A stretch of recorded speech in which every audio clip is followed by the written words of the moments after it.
There we go. And we're Mm. live for the most riveting conversation of the year. Hey, it's all good, man. It's all good. Ticket review and SLAs. We've been doing these community updates for what, 4 or 5 years now, and We're starting to have, yeah. we hold pretty steadily to this event calendar. So for those of you who don't follow the events calendar, it is over posted.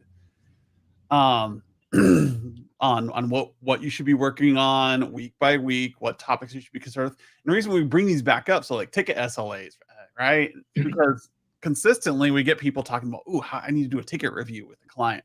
Why? Hmm. you know, Yep. and why SLA? I have a service level agreement. Like, okay, there's these little things that we talk about because they're easy. Like that's the world I live in. I like talking about tickets because I look at tickets 60% of the day. When I was in the enterprise, I always had a Yeah. ticket window open. I could see when something came in.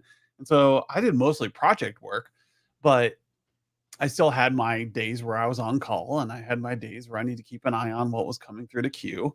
And you just got comfortable with it. And you assume everybody else cares about it too. That perspective is really important. So, me many years as director of ops for an MSP, and yeah, I mean, I'm looking at that is my product, right? From my side of the house, what we deliver is our time, whether it's time in a project or time in a ticket, and we blended the two, just like happens pretty often. That is my product, so I am very interested in that. Another role at another MSP, I'm not quite the management role, right? So I'm putting my time into tickets, right? So that's really important to me. Where is my time going as an employee? And so our world gets, I don't know, too narrowed. We don't see the perspective that our clients are. And we sit down and we talk to them and we're like, all right, here's all the great ticket information, but they don't really care. Yeah. And now, for those of you, and now throw a little caveat out here because I've heard this comment more than once, that your clients expect for you to do a ticket review with them, right? And that's great if the client is expressing their expectations, right? So you need to dive into that. Why? What are they wanting out of the ticket review? And my suspicion, and kind of got a little confirmation on this a few times, they expect that because that's what has always been done. It's what happened with the previous MSP. It's what you've been doing with them. And they come to expect that. But look at who is in the room when you're delivering those ticket reviews. Is it the executive decision makers in the organization? It's probably not. And that's okay. All right. So you need to understand that if you are delivering a ticket review, it's not strategic, right? It's very operational. So don't set the incorrect parameters on your ticket review. But if you are getting those requests for ticket reviews, and especially if those ticket review requests come from an executive in that organization, you need to understand why. What is it that they're wanting to know? They don't care about how many tickets necessarily, timing, and all that. Those are just metrics and numbers that mid-level management has to take care of. If you have an executive asking about tickets, there is a deeper problem or goal that they're digging for. Yeah. You need to figure out what that is. It is not the number of tickets that you're closing. Yep. Yeah. So, yeah, they might be concerned with, okay, are we getting our use out of this organization? Are they, what are you comparing me to? What's the measuring stick here?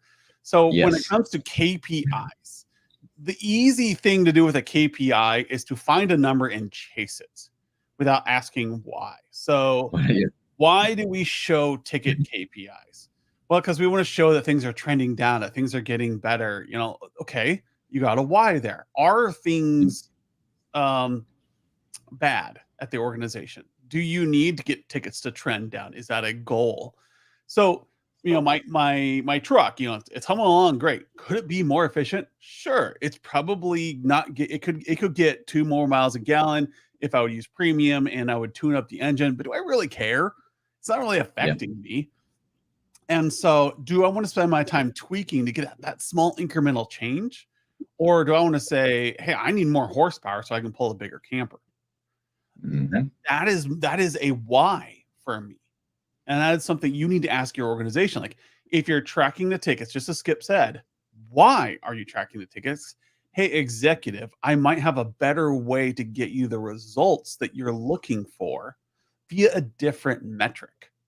So, like, that's where you get like SLAs, like, oh, well, we want to make sure that, we don't have a lot of downtime. We got to make sure that we're being serviced. Okay, then let's start tracking SLAs. Let's start Mhm. tracking, are we meeting the goal of the company and how well are we meeting that?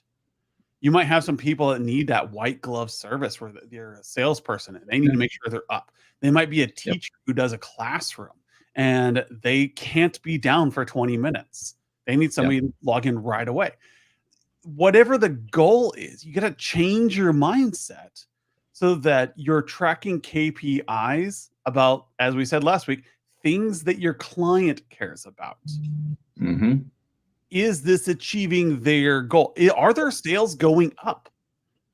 Yeah. Are more people seeing the website? You can help them with SEO. Some of you guys out there love doing SEO and website design. Some of you out there hate that and would rather outsource it. That's fine. Yep. Know what the KPIs you're trying to track. So you could spend 6 hours a day building up a beautiful PowerPoint that shows ticket trends going down by 3%.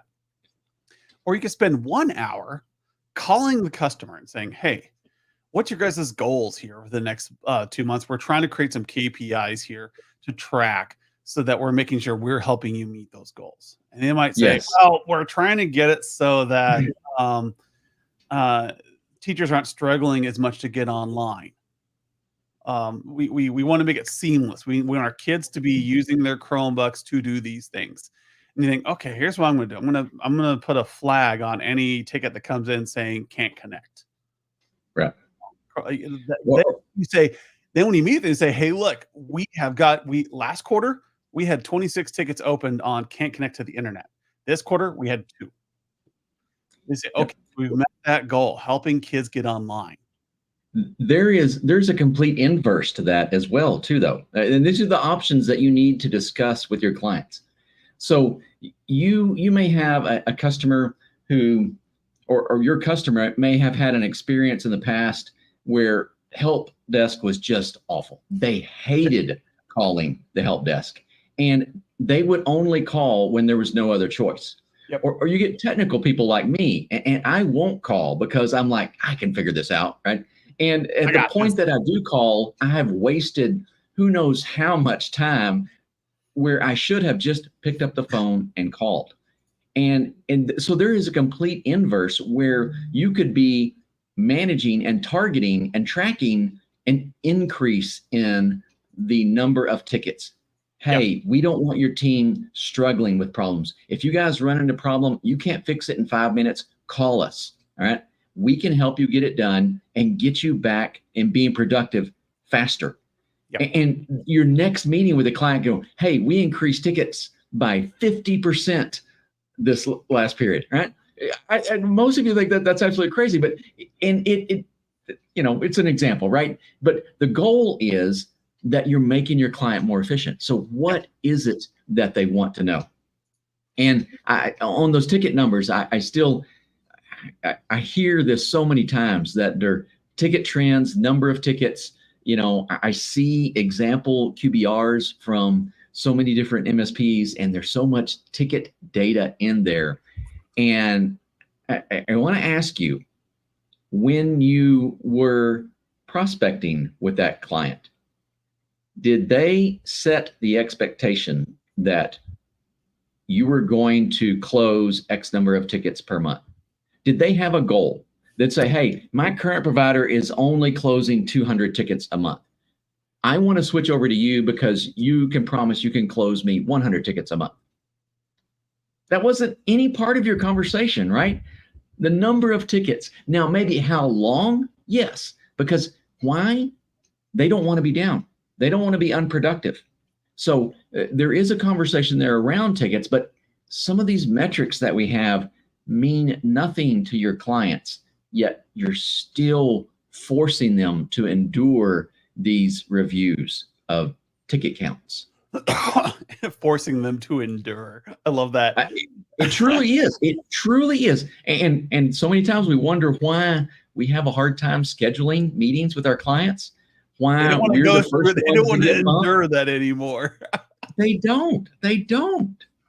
We've all been in a meeting where you're like, oh, God, I really don't want to be here.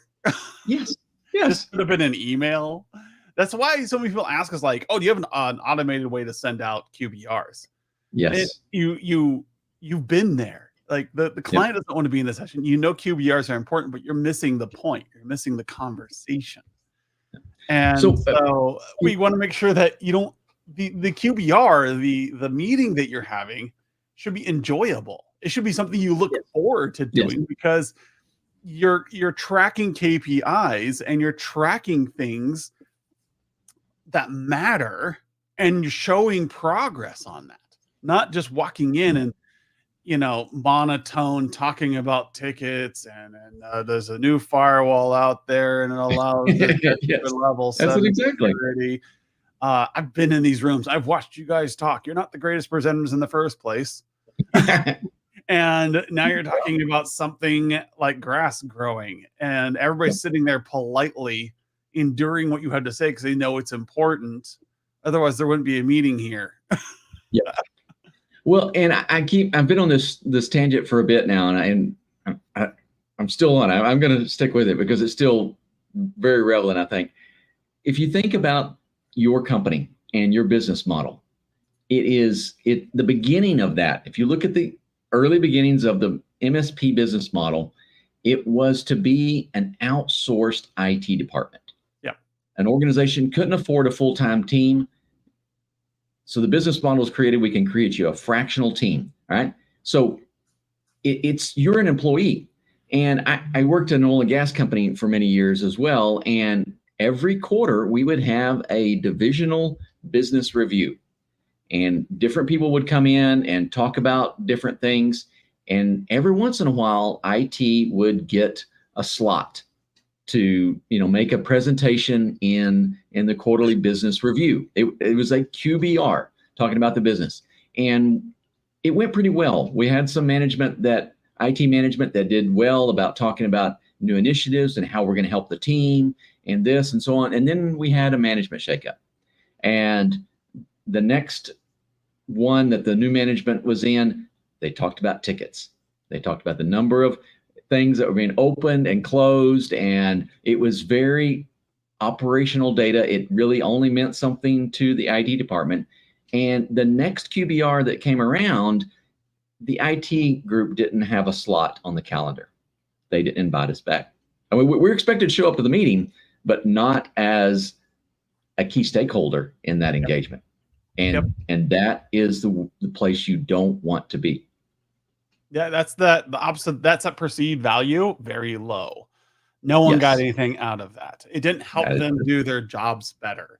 There was no benefit to the company. And so changing your mindset to be value driven, but not by the things that you care about, but by the things that the client care about is how you fix this. And you should do that in everything you're doing. It's not about what I care about. It's what my client cares. It's not what I care about. It's what my employee cares about.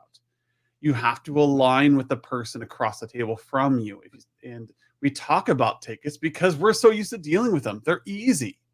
Yeah. It still is going to take you 6 hours to make that presentation because you got to you got to get all the data together. But it's 6 hours that your client doesn't care about.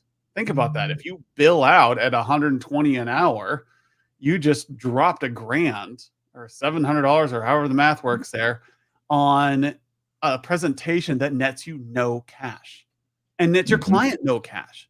And then they're not going to ask you to come back or they're going to dodge that meeting like it's rotten asparagus.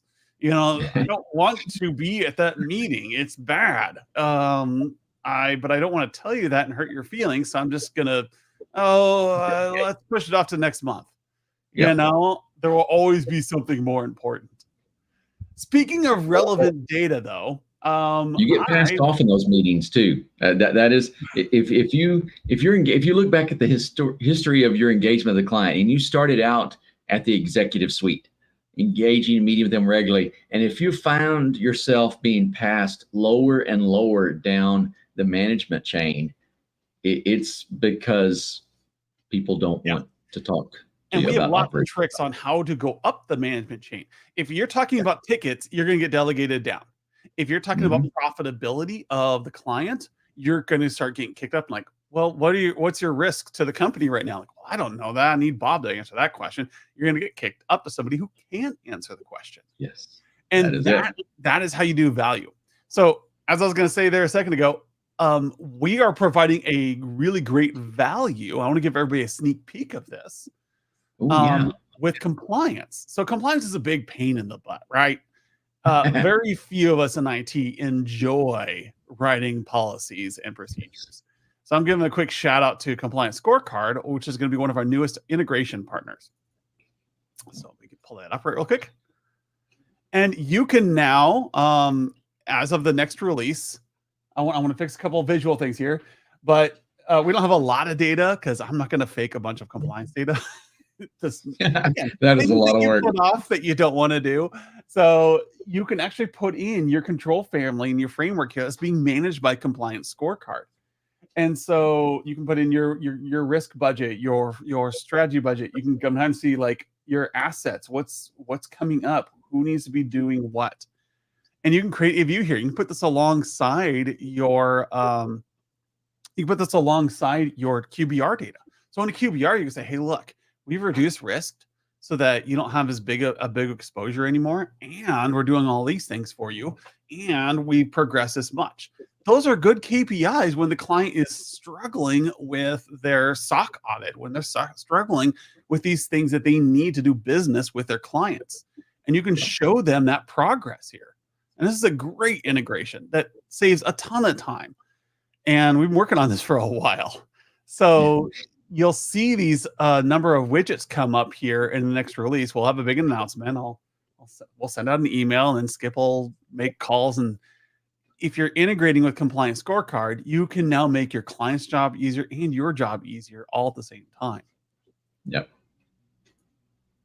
So it's a little sneak peek. We don't talk about the product much in these weekly updates, but be looking forward to that here probably in the next week. If we get the cosmetic issues figured out. I mean, things like it's not centered, you know, the data's all there. And it's funny because it strolls because we've got every compliance framework loaded up in one company. So there's like 16 frameworks right there. But if you are struggling with compliance, you want an easy way to do it. Ta-da! We made things easier for you. You just integrate with this partner, and now it's on all your QBRs. You can track compliance alongside your growth, alongside projects, alongside everything else. You do more than just compliance with your customers, and we're going to make sure that you show that value. Like, hey, look, we're helping you with compliance. We're helping you with getting your salespeople out on the road, or we're helping with your classroom experiences are much better now because kids can get online without even thinking about it. Like all these projects are there, and you're seeing this in one view rather than building a huge KPI and a trend of tickets. You're talking about, hey, this last quarter we did this and this and this. This next quarter we're going to move you here. We're going to solve these compliance issues for you. We're going to solve your project issues. We're going to help you upgrade your internet so that you're faster and then your salespeople can move more product. These are all things that your client needs to see a picture of things that they care about. That's why we created that modular design. So you can just snap in things they care about, and you talk about those every quarter, and it pulls them out of the appropriate tool. Yeah, and compliance. Yeah, I mentioned this a couple of weeks ago when I was doing the this session from the conference, and yeesh, that's my term for compliance. I get in there, look around, and after a minute, I'm just like, yeesh, where's the door? I'm ready to get out. So these are one of these things that we are going to have to go through. We're going to have to work on, but there is still value in this. There's the high level. Why are they doing compliance? No one's doing it because it's fun. All right. put that out there. You can, I'll challenge you. Let me know if anybody's doing compliance because it's fun, right? There is a reason why, and it's usually pretty simple. Their insurance company is requiring it, or the vendor that they're working with is requiring that all of their vendors. I mean, there's very specific reasons. Make sure you know what those are. So as you review those compliance dashboards there, and they can be very much like ticket data. We have X number of compliance, opens that we've got to close. We closed, so many last week. Okay, what does that mean? They don't really care except about the end goal. So you say, we're this much closer to helping you guys be able to work on that contract that or make the proposal, the quote, bid on the DoD contract that you want. Whatever it is, you're helping them target that. And then there's even more things that you can do with compliance that is value driven. And maybe we'll turn that into another conversation. That might be kind of interesting.